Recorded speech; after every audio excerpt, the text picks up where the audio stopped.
called Say My Mind, and you don't die, give as you receive, and your release is Satan.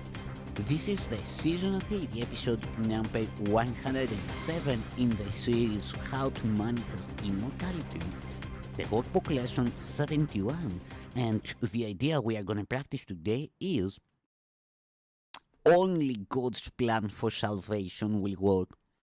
Only God's plan for salvation will work.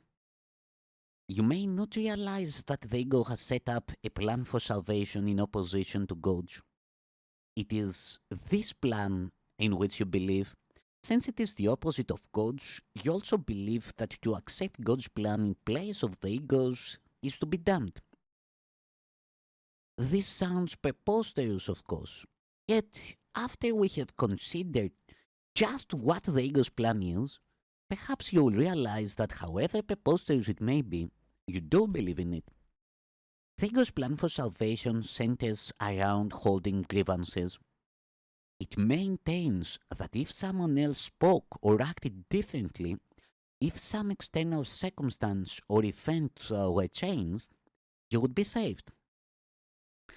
Thus, the source of salvation is constantly perceived as outside yourself. Each grievance you hold is a declaration and an assertion in which you believe that says, if this were different, I would be saved. The change of mind necessary for salvation is thus demanded of everyone and everything except yourself. The role assigned to your own mind in this plan, then, is simply to determine what other than itself must change if you are to be saved.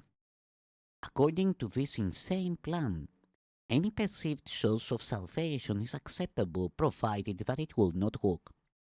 This ensures that the fruitless search will continue, for the illusion persists that although this hope has always failed, there still is grounds for hope in other places and in other things. Another person will yet serve better. Another situation will yet offer success. Such is the ego's plan for your salvation. Surely you can see how it is in strict accord with the ego's basic doctrine: seek, but do not find. For what could more surely guarantee that you will not find salvation than to channelize all your efforts in searching for it where it is not? God's plan for salvation simply works because by following His direction, you seek for salvation where it is. But if you are to succeed, as God promises you will, you must be willing to seek there only. Otherwise, your purpose is divided, and you will attempt to follow two plans for salvation that are diametrically opposed in all ways. The result can only bring confusion, misery, and a deep sense of failure and despair. How can you escape all this? Very simply.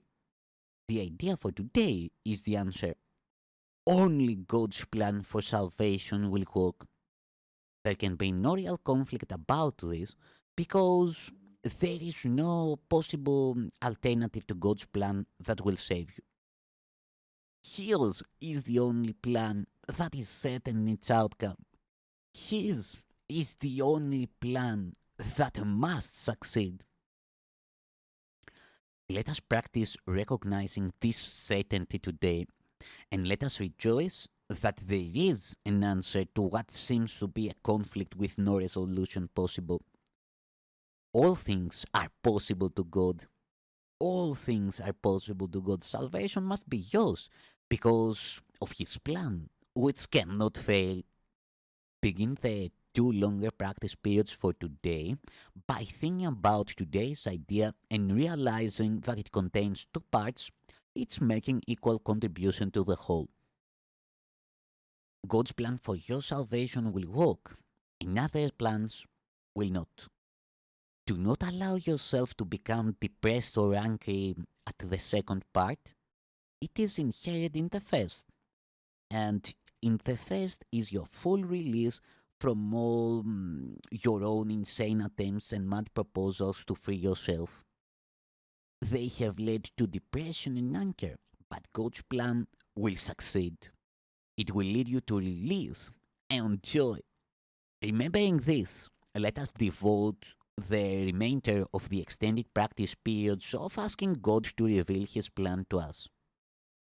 Ask Him very specifically, what would you have me do? Where would you have me go? What would you have me say?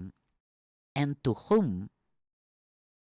Give Him full charge of the rest of the practice period and let Him tell you what needs to be done by you in His plan for your salvation. He will answer in proportion to your willingness to hear His voice. Refuse not to hear. The very fact that you are doing the exercises, proves that you have willingness, some willingness to listen. This is enough to establish your claim to God's answer. In the shorter practice periods, tell yourself often that God's plan for salvation and only His will work. Be alert to all temptation to hold grievances today and respond to them with this form of today's idea. Holding grievances is the opposite of God's plan for salvation, and only His plan will work. Try to remember today's idea some 6 or 7 times an hour. There could be no better way to spend half a minute or less than to remember the source of your salvation and to see it where it is. Thanks, son of God.